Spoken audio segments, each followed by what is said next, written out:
Hello friends, welcome back. Today we are going to discuss Geography's chapter India, Climate, Vegetation and Wildlife. In this chapter we have three concepts. First climate, second vegetation and third wildlife.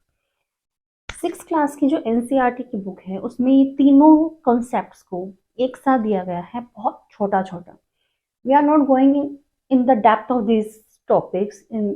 हालांकि ये तीनों ही concept बहुत बड़े हैं और आप ये concept जो है 9th-10th क्लास तक कॉन्टिन्यूसली पढ़ने वाले हैं थोड़ा थोड़ा. कुछ जो एनसीईआरटी की जो बुक्स हैं उसमें इसे बहुत शॉर्ट फॉर्म में बिल्कुल छोटी सी एक डेफिनेशन कह सकते हैं, एक छोटा सा एक आइडिया दिया गया है कि climate, vegetation and wild life क्या होते हैं. लेकिन जो स्कूल प्राइवेट पब्लिकेशंस की बुक्स को फॉलो करते हैं उसमें इनकी कुछ डिटेल्स दी गई हैं. तो हम दोनों ही चीज़ों को साथ लेकर चलेंगे, एनसीईआरटी भी और जो प्राइवेट पब्लिकेशंस की बुक्स हैं उन्हें भी.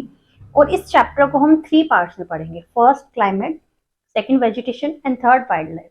तो we will start with the climate. Firstly climate क्या होता है, इंडिया का क्लाइमेट कैसा है, कौन से फैक्टर्स जो हैं हमारे क्लाइमेट को इफेक्ट करते हैं, ये सब हमारे क्लाइमेट का पार्ट है. तो सबसे पहले जो चीज समझ में आती है, जो चीज हमें पढ़नी है, दैट इज कि इंडिया का क्लाइमेट है कैसा. तो हमें पता है ग्लोब पर जो हमारी पोजीशन है, this is equator, tropic of cancer,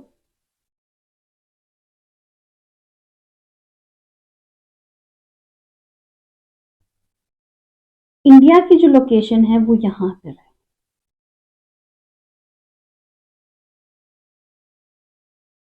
यानी कि ट्रॉपिक ऑफ कैंसर इंडिया को दो पार्ट्स में डिवाइड करता है, उसके सेंटर से निकलता है.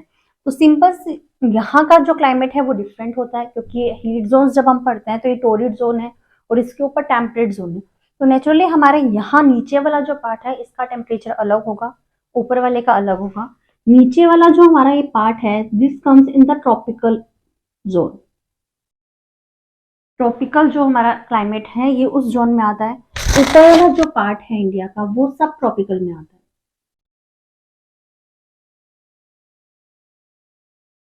नीचे वाला पार्ट आता है ट्रॉपिकल में, ऊपर वाला सब ट्रॉपिकल में. तो इंडिया में दो तरह का क्लाइमेट है, एक ट्रॉपिकल एंड एक सब ट्रॉपिकल. दोनों ही तरह का क्लाइमेट जो है हमारे इंडिया में होता है. लेकिन मेनली जो इंडिया का क्लाइमेट है उसे हम कहते हैं tropical climate. Tropic of Cancer की वजह से दो अलग अलग तरह का क्लाइमेट है हमारे यहाँ, एक ट्रॉपिकल एक सब ट्रॉपिकल. इंडिया के क्लाइमेट को हम ट्रॉपिकल क्लाइमेट कहते हैं.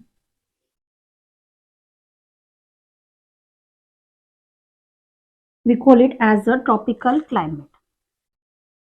लेकिन हमारे यहाँ मॉनसून जो है वो बहुत बड़ा इफेक्ट डालता है हमारे पूरे इन्वायरमेंट पर.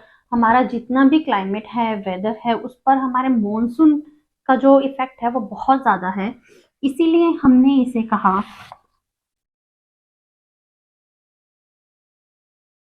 Tropical monsoon type of climate.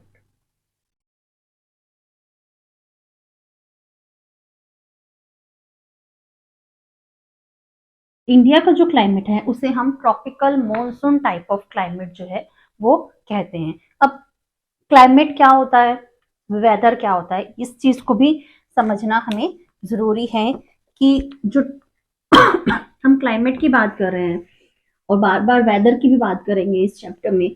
तो ये क्लाइमेट और वेदर होते क्या चीजें. फर्स्ट चीज is whether, second is climate. तो ये होता क्या है, हम वेदर की बात अपनी डेली रूटीन की लाइफ में करते हैं कि आज वेदर कैसा है. जैसे आज क्लाउडी वेदर है, हॉट डे है, आज ठंड बहुत है, कोल्ड डे है. तो ये जो हम डे टू डे की बात करते हैं अपनी लाइफ में, ये जो डे टू डे फेनोमिनन है हमारे एटमॉस्फेयर का, डे टू डे फेनोमिनन, ये तो आएगा वेदर में. और यही जब हम बात करते हैं क्लाइमेट की, तो वो एक एवरेज वेदर कंडीशन है. Average of almost 30 years। Weather हमारा डेली चेंज होता है। किसी दिन क्लाउडी है, रेनी है, हॉट है, सनी है, बहुत अलग अलग चीजें। एक ही दिन में अलग अलग टाइप का भी हो सकता है। सुबह क्लाउड्स थे, शाम को बारिश हो रही है, रात को मौसम एकदम साफ हो जाता है, कोई क्लाउड्स नहीं है, क्लियर स्काई है। एक ही सिटी में अगर सिटीज बहुत बड़ी हैं तो एक तरफ बारिश हो रही होती है, एक तरफ नहीं हो रही होती है। तो वेदर जो है वो अलग अलग चेंज, वहाँ पे उसका टेम्परेचर अलग, टेम्परेचर, रेनफॉल, ये जितनी भी चीजें हमारे वेदर में आती है। जबकि क्लाइमेट किसी कंट्री की ओवरऑल कंडीशन होती है। वहां एक लंबे टाइम तक, ऑलमोस्ट 30 years तक स्टडी की जाती है कि वहां किस तरह का वेदर रहा है। उस वेदर कंडीशन को एवरेज निकालकर उसका क्लाइमेट डिसाइड किया जाता है कि वहां किस तरह का क्लाइमेट है। तो ये एक इम्पोर्टेंट चीज है। इसको आपको सिर्फ इतना ही समझना है कि weather means day to day, climate means the average of the 30 years। क्योंकि इसकी जो डिटेल्स है, कंप्लीट डिटेल्स, वो आप 9th class geography climate chapter में कंप्लीटली बताया गया है कि वेदर और क्लाइमेट में क्या डिफरेंस है, किस तरह से इंडिया का क्लाइमेट जो है वो बनता है।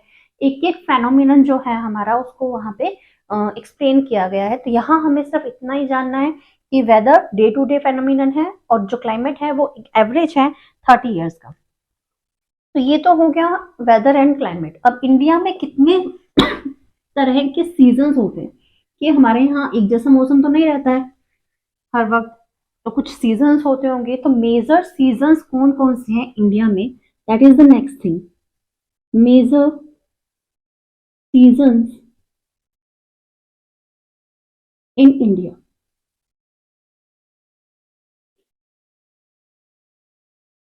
तो सबसे पहले आता है हमारा कोल्ड वेदर सीजन, जिसे हम कहते हैं विंटर्स, जो कि अभी चल रहा है। विंटर्स चल रहे हैं अभी। तो firstly is cold weather season means winters. ये हमारे होते हैं December to Feb. December to Feb का जो हमारा टाइम ड्यूरेशन है, that is cold cold weather season. उसके बाद हमारा जो सेकंड आता है, that is hot weather seasons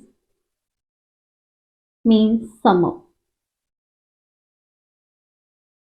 March to June.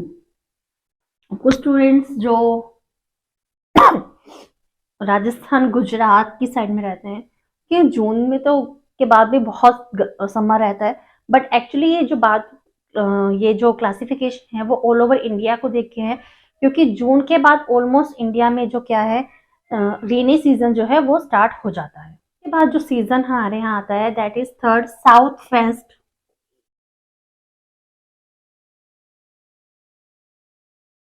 Monsoon season.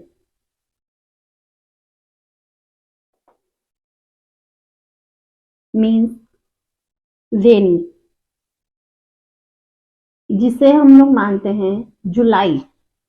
Almost June ending से ये स्टार्ट हो जाता है। तो हम इसे जून भी लिख सकते हैं, June to September. June to September, December to Feb winters, summer March to June, and June last से लेके सितंबर तक हमारे यहाँ रेनी जो सीजन है वो चलता है। इसे मई भी कहते हैं हम लोग। ये एक्चुअली इसे हम मई से ले सकते हैं क्योंकि केरला में जो है हमारे जून स्टार्टिंग में ही रेन स्टार्ट हो जाती हैं, pre monsoon showers, and almost हमारे मई एंडिंग में प्री मॉनसून शावर्स जो हैं वो स्टार्ट हो जाते हैं। और जून में काफी एरियाज में इंडिया में रेन्स जो है वो स्टार्ट हो जाती हैं, जो हमारा क्लाइमेटिक इफेक्ट है। हालांकि आज अगर हम प्रेजेंट डे कंडीशन में देखें तो काफी चीजें चेंज हो रही हैं because of the changing weather condition, but अभी तक हम लोग जो क्लाइमेट का क्लासिफिकेशन कर रहे हैं वो इसी तरह से कर रहे हैं। Last is season of retreating monsoon. Seasons of retreating monsoon. Autumn, जो हमारा होता है अक्टूबर एंड नवंबर। तो ये 4 मेजर सीजन्स हैं इंडिया में जिनको हम स्टडी करते हैं, जो हमारे पूरा ईयर का जो वेदर कंडीशन है उसको डिस्क्राइब करते हैं। This is cold weather season, जिसमें दिसंबर टू फैब इस वक्त बहुत ज्यादा ठंड होती है। स्पेशली जो जैन और फैब का टाइम है वहां बहुत ज्यादा ठंड होती है, टेम्परेचर बहुत कम होता है। स्पेशली जो हमारे हिली एरियाज हैं, माउंटेन एरियाज हैं, हिमाचल प्रदेश, उत्तराखंड और जम्मू एंड कश्मीर, लद्दाख, यहाँ बहुत ज्यादा इस वक्त ठंड होती है। तो उसके बाद हॉट वेदर सीजन है हमारा, बहुत गर्मी होती है। यहाँ मॉनसून है, साउथ वेस्ट मॉनसून कहते हैं क्योंकि साउथ वेस्ट विंड्स की वजह से आते हैं, इसे हम अभी पढ़ेंगे। रिट्रीटिंग मॉनसून, जब मॉनसून वापस जाता है तब कैसा वेदर होता है। तो firstly we will discuss about the cold weather season means winter, जो कि मेनली दिसंबर टू फैब रहते हैं हमारे यहाँ पे। जनवरी एंड फरवरी, इसमें जो सबसे ज्यादा जो कोल्डेस्ट टाइम है वो हमारा जैन और फैब का रहता है। तो यहाँ इस टाइम पे हमारा जो नॉर्दर्न प्लेन्स है, यहाँ का टेम्परेचर बहुत लो होता है, लो टेम्परेचर होता है। और जो हमारा हिली एरिया है वहां तो स्नो हो जाती है, कंप्लीटली स्नो हो जाती है। जबकि सेम टाइम पे हमारे जो पेनिसुलर पार्ट है, यहाँ का जो टेम्परेचर है वो मॉडरेट रहता है। एक तरफ नॉर्दर्न प्लेन्स और हिली जो एरियाज हैं वहां बहुत ज्यादा ठंड है, बहुत टेम्परेचर 0 माइनस में जा रहा है। जबकि हमारा जो पेनिसुलर पार्ट है वहां का जो टेम्परेचर है वो अभी भी मॉडरेट रहता है। वहां पे विंटर्स में भी बहुत ज्यादा ठंड नहीं होती है। और इसकी वजह है हमारे Arabian Sea and Bay of Bengal.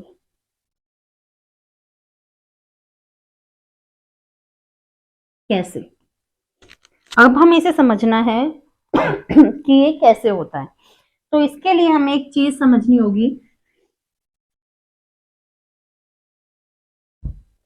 India का जो नीचे वाला पार्ट है, पेनिसुलर पार्ट, उसके दोनों तरफ सीज है। एक तरफ है हमारे अरेबियन सी,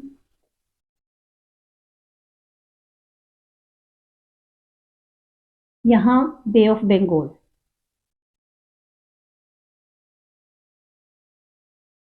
जनरली क्या होता है, हमारा जो ऊपर वाला पार्ट है वहां पर रेत है, मिट्टी है, माउंटेन्स हैं, वो जल्दी ठंडे हो जाते हैं और जल्दी गर्म भी हो जाते हैं। जबकि जो वाटर बॉडीज होती हैं, कोई भी वाटर बॉडी है, ओशियंस हैं, सीज हैं, लेक्स हैं हमारी, ये जो क्या है, ये बहुत ज्यादा इन्हें टाइम लगता है ठंडा होने में भी और गर्म होने में भी। तो हमारा जो ठंडी हवाएं हैं या जितनी भी हमारे यहाँ विंटर्स होती हैं, यहाँ का जो इस लैंड का जो टेम्परेचर है वो बहुत ज्यादा चेंज नहीं हो पाता, क्योंकि हमारा जो ये सी है उसे मॉडरेट रखता है। कंप्लीटली एक्सप्लेनेशन जो है वो मैंने आपको पहले ही बताया कि हमें 9th क्लास में पढ़नी है। हमें अब ये सिर्फ इतना पढ़ना है कि हमारा जो नॉर्दर्न पार्ट है, हमारा जो हिली एरियाज है, वहां का टेम्परेचर बहुत कम हो जाता है। जबकि जो हमारा पेनिसुलर पार्ट है इंडिया का, वहां का जो टेम्परेचर है वो मॉडरेट रहता है। वो ऑलमोस्ट हर सीजन में मॉडरेट ही रहता है, सिर्फ रेनी, वहां पर रेनी सीजन को कम्प्लीटली होता है। ना तो वहाँ एक्सट्रीम विंटर्स होते हैं, ना ही एक्सट्रीम समर्स होते हैं। तो दोनों विंटर्स एंड समर में जो हमारा पेनिसुलर पार्ट है उसका जो टेम्परेचर है वो मॉडरेट ही रहता है। हमारे यहाँ विंटर रेनफॉल्स होती हैं, जिसकी वजह है हमारे वेस्टर्न साइक्लोन्स। साइक्लोन डिस्टर्बेंस की वजह से हमारे यहाँ पर शावर्स होते हैं विंटर्स में, जिसे हम मावट कहते हैं। तो ये भी वो वेस्टर्न डिस्टर्बेंस की वजह से होते हैं।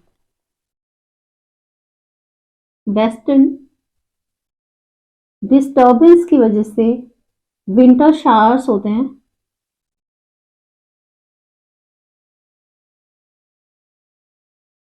जिन्हें मावट कहते हैं। And these are very useful for rabi crops. हमारी जो रबी की क्रॉप्स हैं उनके लिए महावट की जो बरसात है, शावर्स है, बहुत तेज बरसात नहीं होती, हल्के शावर्स होते हैं, वो बहुत ही अच्छी होती है। एक तरह से उनके लिए एक नया जीवन दान देने वाली होती है। अदरवाइज एक्सट्रीम की ठंड की वजह से, एक्सट्रीम कोल्ड की वजह से जो रबी की फसल है वो खराब हो जाती है। Next is summer. नेक्स्ट जो हमारा सीजन है दैट इज समर सीजन।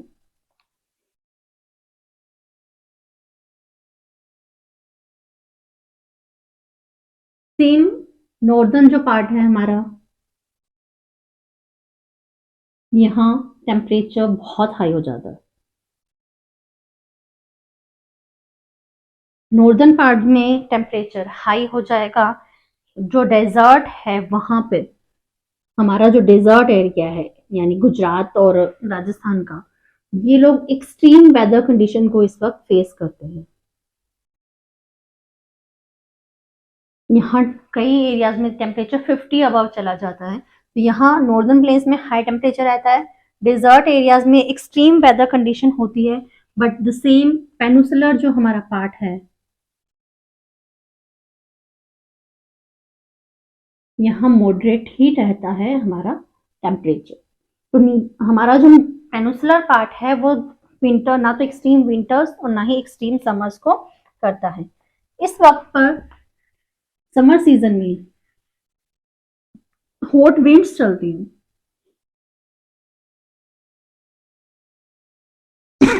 जिन्हें लोकल लैंग्वेज में लू कहते हैं। ये जो राजस्थान, पंजाब, हरियाणा, गुजरात एरिया के जो स्टूडेंट्स हैं, ये बहुत इजीली इसे कनेक्ट कर लेते हैं। यहाँ बहुत ज्यादा लू चलती है, स्पेशली इन राजस्थान। गर्म हवाएं होती हैं, बिल्कुल ड्राई होती हैं, और ये हमारी जो हेल्थ है उस पर भी एडवर्स इफेक्ट डालती है। और यहाँ पे लास्ट में प्री मॉनसून शावर्स होते हैं। समर सीजन के एंड टाइम में प्री मॉनसून शावर होते हैं, जिन्हें अलग अलग एरियाज में अलग अलग नाम से जाना जाता है। और मोस्ट वे 6th क्लास के स्टूडेंट्स के लिए तो ये है ही, साथ ही कंपटीशन एग्जाम्स की जो तैयारी करते हैं स्टूडेंट्स, उनके लिए भी इम्पोर्टेंट है, क्योंकि इनके नाम अक्सर पूछ लिए जाते हैं। हमारा जो ईस्ट नॉर्थ ईस्ट है, यहाँ पर इसे नॉर्थ वेस्टर्स कहते हैं। आसाम में इसे बोरदोई जिला कहते हैं। इन प्री मॉनसून शावर्स को बंगाल में, हमारे वेस्ट बंगाल में इसे काल बैसाखी कहते हैं,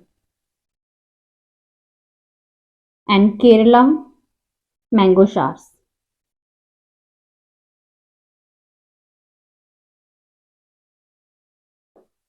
तो ये है प्री मानसून ही शाम, प्री मानसून बरसात ही है, पर इसे अलग अलग एरिया में अलग अलग नाम से जाना जाता है। स्पेशली जो ये काल बैसाखी एंड मैंगो शार्स नेम है, ये अक्सर पूछे जाते हैं। इंपॉर्टेंट है कि वेस्ट बंगाल में इसे काल बैसाखी कहते हैं और केरला में इसे मैंगो शार्स कहते हैं। ये सिर्फ इनकी नेम्स हैं, नथिंग एल्स। प्री मॉनसून शार्स के ही अलग अलग नेम हैं जो हमारे इंडिया के अलग अलग लोकेशंस में लिए जाते हैं। नेक्स्ट आता है हमारा रेनी सीजन।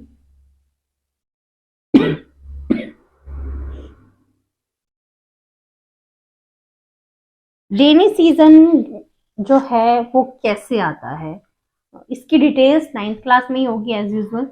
यहाँ क्या होता है, हमारे यहाँ पर एक्सट्रीम नॉर्दर्न जो पार्ट है वहां एक्सट्रीम, छोटा सा एक कॉन्सेप्ट समझ लेते हैं।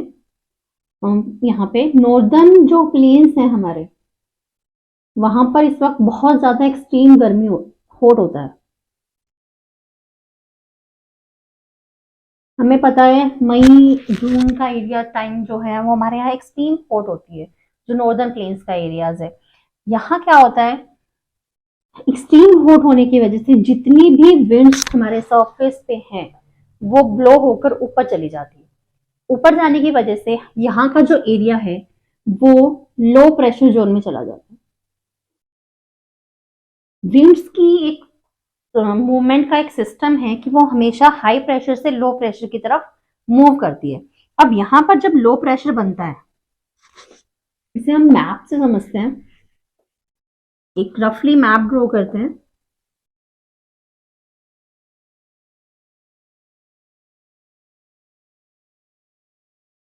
यहाँ वाला जो हमारा पार्ट है, यहाँ इस वक्त ये पूरा एरिया ये एक्सट्रीम हॉट होता है।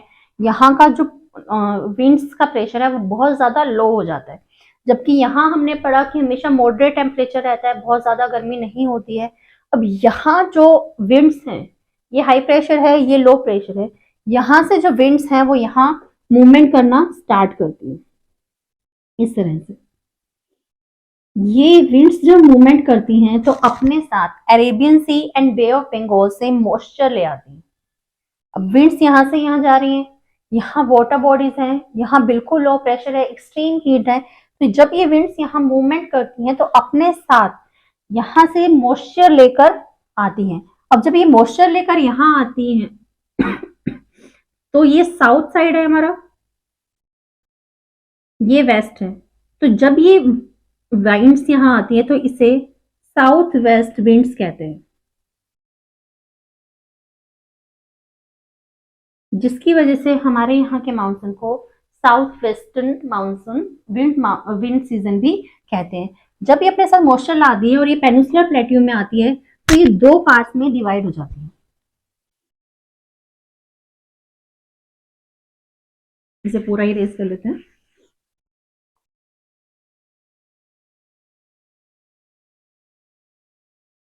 जब ये विंड्स यहाँ से आती हैं तो पेनिनसुलर पार्ट में आने के बाद यहाँ पर हमारे बहुत सारे माउंटेन रेंजेस हैं। तो ये क्या कर हिल्स हैं, एक पार्ट इधर चला जाता है, एक यहाँ जाता है।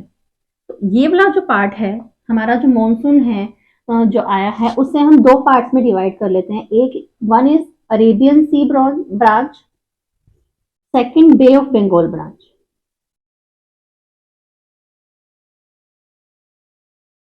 अरेबियन सी से इस साइड में बरसात होती है, जो हमारे वेस्टर्न घाट्स हैं वहां बहुत बरसात होती है।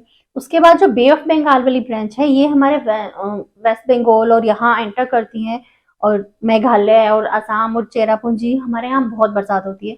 बाद में ये दोनों विंड्स जो हैं वो यहाँ नॉर्दर्न प्लेन्स में आके एक साथ वापस मिल जाती है, और नॉर्दर्न प्लेन्स में हमारे यहाँ जो रेन्स हैं वो होती हैं।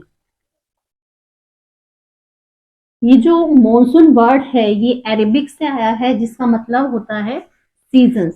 तो हमारे यहाँ दो ब्रांचेस हैं मॉनसून की, अरेबियन सी की ब्रांच और बे ऑफ बंगाल की ब्रांच, जिससे हमारे यहाँ बरसात होती है।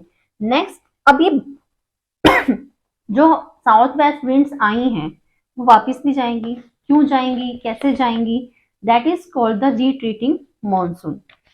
इसमें क्या होता है, जिसे हम रिट्रीटिंग मॉनसून कहते हैं।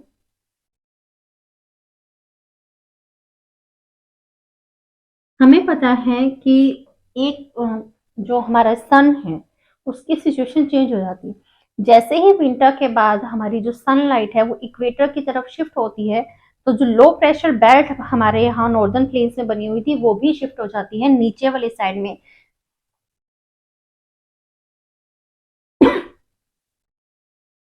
यहाँ टॉपिक ऑफ कैंसर था, जिसके ऊपर बहुत ज्यादा हीट आ रही थी, डायरेक्ट सनलाइट आ रही थी। अब धीरे धीरे सनलाइट इस तरफ शिफ्ट होगी, इक्वेटर के पास चली जाएगी। जैसे जैसे सनलाइट शिफ्ट होगी यहाँ हीट कम होगी, डायरेक्ट हीट नहीं आ रही है। डायरेक्ट हीट नहीं आ रही है तो विंड्स भी ऊपर नहीं जाएंगी, तो लो प्रेशर भी नहीं होगा। जबकि यहाँ डायरेक्ट रेज आ रही हैं, डायरेक्ट विंड्स जो सनलाइट है डायरेक्ट आ रही है, तो अब जो लो प्रेशर है वो यहाँ इंक्रीज यहाँ हो जाता है। यहाँ लो प्रेशर है, यहाँ पे जो विंड्स थी वो सनलाइट की वजह से ऊपर नहीं जा रही है, तो यहाँ पर अब हाई प्रेशर बन जाता है। बिल्कुल कंप्लीट जो है वो अपोजिट कंडीशन हो जाती है, नीचे हो जाता है लो प्रेशर और ऊपर हो जाता है हाई प्रेशर। तो ये वाला जो एरिया है वो ठंडा होने लगता है, कूल डाउन होने लगता है, जिसकी वजह से यहाँ विंटर्स स्टार्ट हो जाते हैं। और ये यहाँ से जब वापिस आती हैं साउथ वेस्ट विंड्स, तब बे ऑफ बंगाल से यहाँ पर मॉइस्चर दोबारा उठाती हैं, और यहाँ इस कोस्ट पे यहाँ बरसात होती है, रेन्स होती हैं। स्पेशली तमिलनाडु में रिट्रीटिंग मॉनसून अक्टूबर नवंबर में जो है वो बरसात होती है। यहाँ पर साइक्लोन्स बन जाते हैं, जिसकी वजह से बे ऑफ बंगाल में डिस्ट्रक्शन भी होता है, बहुत सारा नुकसान भी होता है, और इस एरिया में भी साइक्लोन्स होते हैं। यहाँ साइक्लोन्स और यहाँ पर बरसात होती है रिट्रीटिंग मॉनसून से, और जब सारी हवाएं इस तरफ ब्लो करती हैं तो यहाँ बहुत ज्यादा ठंड हो जाती है, क्योंकि यहाँ हीट प्रॉपर नहीं आ रही है। जो सनलाइट्स हैं वो स्लैंटिंग हो चुकी है, तो यहाँ पर ठंड हो जाती है। यहाँ क्योंकि लो प्रेशर बढ़ गया है, यहाँ गर्मी होती है इक्वेटर पे। और ये वाला जो एरिया है वो हमारे सीज की वजह से, Arabian Sea and Bay of Bengal की वजह से हमेशा मॉडरेट कंडीशन में ही रहता है। यहाँ का जो टेम्परेचर है वो मॉडरेट ही रहता है। इसके अलावा इस चैप्टर में जो चीज है वो ये है कि ये सारा जो हमारा क्लाइमेट है, जो वेदर है, इसको कौन कौन से फैक्टर इन्फ्लुएंस करते हैं। तो एक छोटा सा टॉपिक है, वैसे तो 6th क्लास के अकॉर्डिंग ये टॉपिक बहुत छोटा है, अदरवाइज एक बहुत लेंदी टॉपिक है। कौन कौन से जो फैक्टर्स हैं वो हमारे इस क्लाइमेट को इन्फ्लुएंस कर रहे हैं। I know video is getting longer, but क्योंकि हमारे एग्जाम, आपके एग्जाम्स पास आ रहे हैं, तो we are making videos some long so we can complete the things which you want to do. जो टॉपिक्स आप लोग करना चाहते हैं उसे हम लोग कंप्लीट करने की कोशिश कर रहे हैं। तो फैक्टर, कौन कौन से फैक्टर्स हैं जो हमारे क्लाइमेट को इन्फ्लुएंस करते हैं। तो सबसे पहले आता है लैटिट्यूड्स। हमने अभी पढ़ा कि हमारी जो सनलाइट है, जब तक सनलाइट यहां डायरेक्ट आएगी तो यहां पर लो प्रेशर होगा, हीट होगी। यहां आएगी तो यहां हीट जो है गर्मी होगी। नीचे हमारे अगर टॉपिक ऑफ कैप्रिकॉर्न पर चली जाती है तो वहां हीट होगी। तो हमारे लैटिट्यूड्स की वजह से भी हमारे यहाँ का जो टेम्परेचर है, क्लाइमेट है, वो डिफरेंट होता है। यहाँ सनलाइट नहीं पहुंच पाती है तो यहाँ हमेशा हर वक्त स्नो रहती है। तो हमारे जो लैटिट्यूड्स हैं वो हमारे क्लाइमेट को बहुत हद तक इफेक्ट करते हैं। इंडिया में जो क्लाइमेटिक चेंज होते हैं वो इसी वजह से होते हैं क्योंकि ट्रॉपिक ऑफ कैंसर बिल्कुल सेंटर से निकलता है। तो जब ट्रॉपिक ऑफ कैंसर पे सनलाइट डायरेक्ट आती है तब हमारे यहाँ हीट, एक्सट्रीम समर आ जाते हैं। और जब सनलाइट ट्रॉपिक ऑफ कैप्रिकॉर्न पर शिफ्ट हो जाती है तो हमारे यहाँ एक्सट्रीम कोल्ड आ जाता है। ऑस्ट्रेलिया में हमारे इंडिया से बिल्कुल अपोजिट कंडीशन रहती है क्योंकि वहां ट्रॉपिक ऑफ कैप्रिकॉर्न जो है वो पास होता है। सेकेंड चीज जो आती है दैट इज एल्टीट्यूड।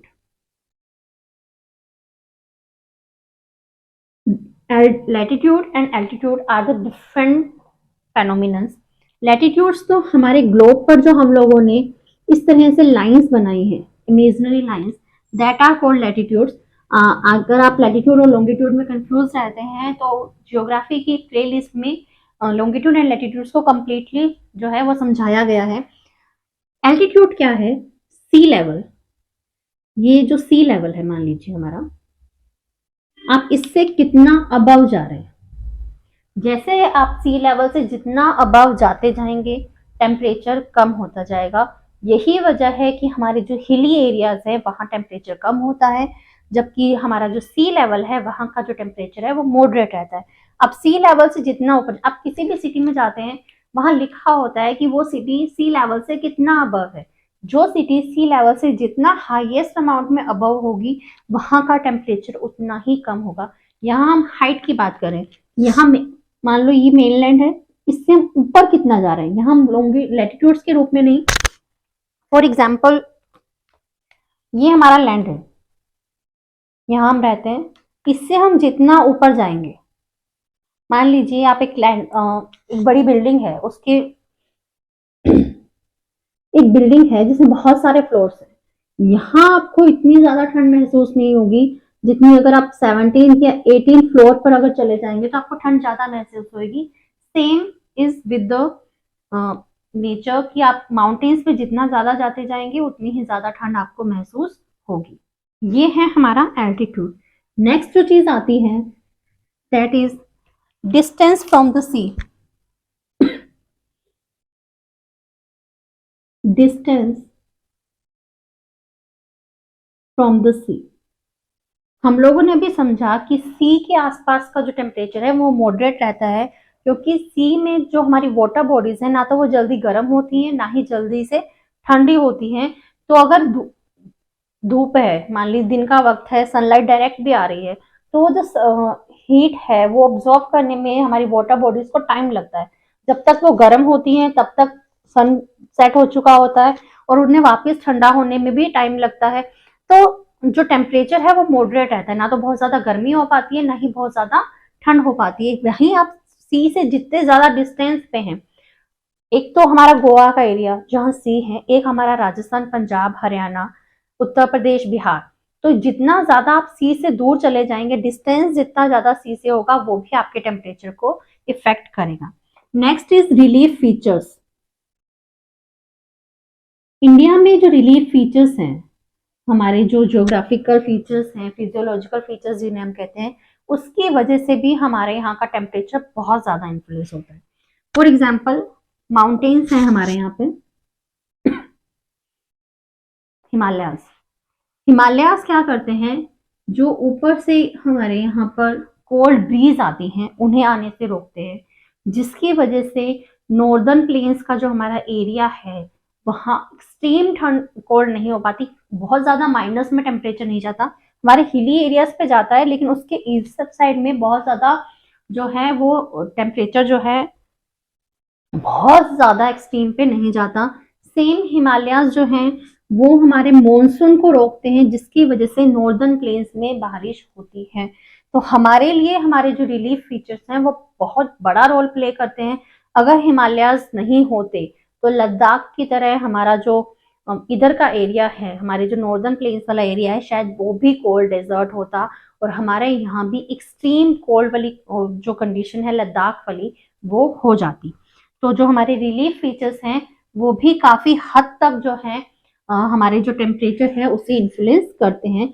नेक्स्ट जो इन्फ्लुएंस करते हैं दैट इज आवर विंड्स। हमने पढ़ा low pressure and high pressure, तो हमारी विंड्स की जो low pressure and high pressure की मूवमेंट्स हैं, उसकी वजह से भी जो है हमारे टेम्परेचर है उस पर इफेक्ट पड़ता है। विंड्स जो लो प्रेशर हाई प्रेशर से लो प्रेशर की ओर जो है मूवमेंट जब करती हैं, तब हमारे टेम्परेचर है वो चेंज होता है। तो ये हमारे मेन फैक्टर्स हैं, इन्हें बहुत ज़्यादा डिटेल्स में जो है आप 9th क्लास में ही पढ़ेंगे। एक डिस्ट्रीब्यूशन ऑफ रेनफॉल है कि हमारे यहाँ अलग अलग टाइम पे डिस्ट्रीब्यूशन होता है, उसमें सिर्फ एक ही फैक्ट आपको याद रखना है कि हमारे यहाँ मैसिनराम, चेरापूंजी, मेघालय में हाईएस्ट जो है वो बारिश होती है। तो I hope you are understanding this chapter. If you have any doubt, then feel free to ask in the comment section. Thank you so much.